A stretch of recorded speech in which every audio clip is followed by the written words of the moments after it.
तैयार हैं आप लोग?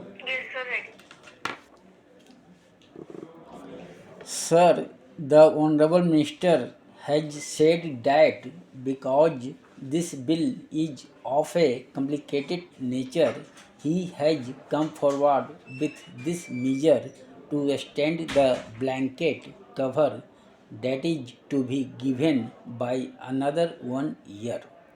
Sir, in my opinion, the bill as such is not complicated, but the government have made it more complicated by getting into certain things which, in my opinion, are certainly extraneous for the purpose of this bill.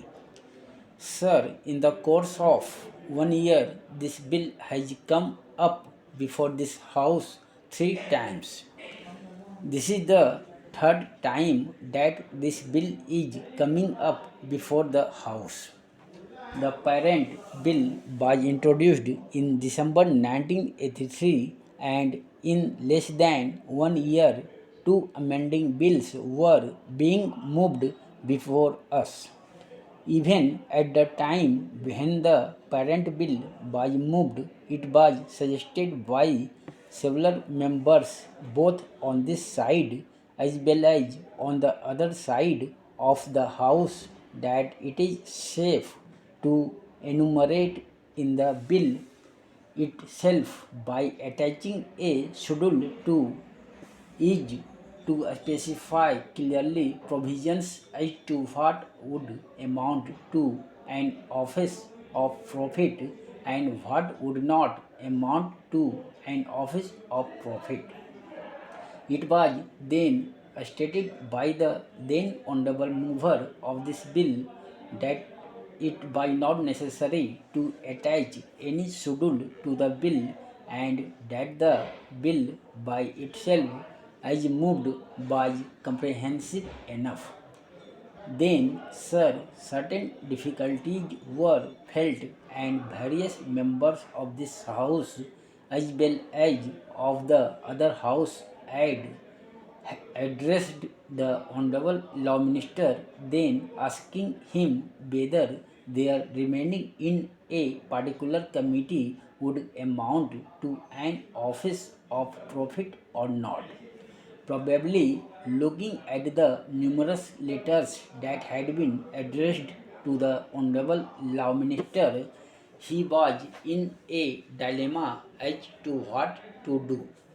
He had come forward with an amending bill to extend the life till the end of December 1984.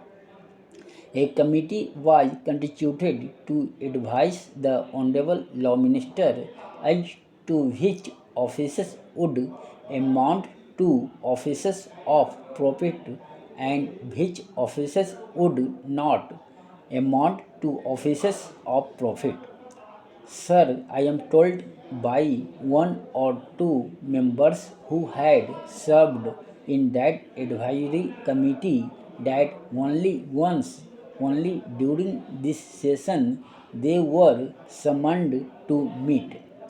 I would ask the Honorable Minister, Sir, this question: when it was such an important measure, what was the Ministry doing from April 1984 till December 1984, accepting to come forward before the House with another amending bill of this nature? Originally, sir, only 4 months' time was asked for when the parent bill was moved, and it was stated that within that period of 4 months they would come forward with a comprehensive legislation. Then again they came forward with another amending bill extending the period till December 1984. Now, between April and December, nothing has happened excepting that the advisory committee has been constituted and it met once only just to recommend for extending the period by another 1 year.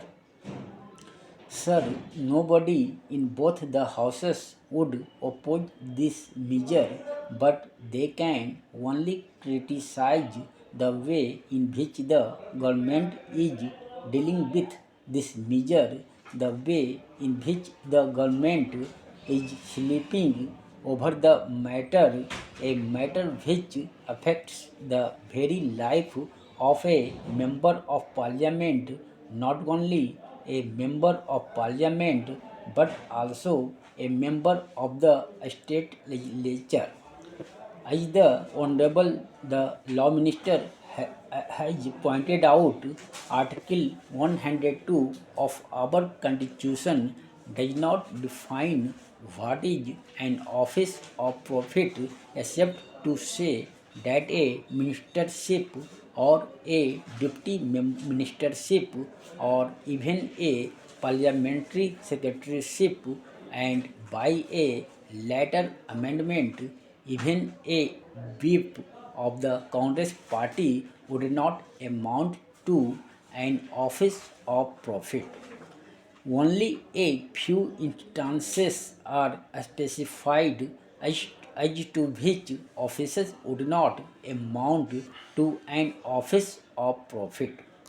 Then, sir, complications had arisen even when the original bill was moved, introducing statutory committees and advisory committees.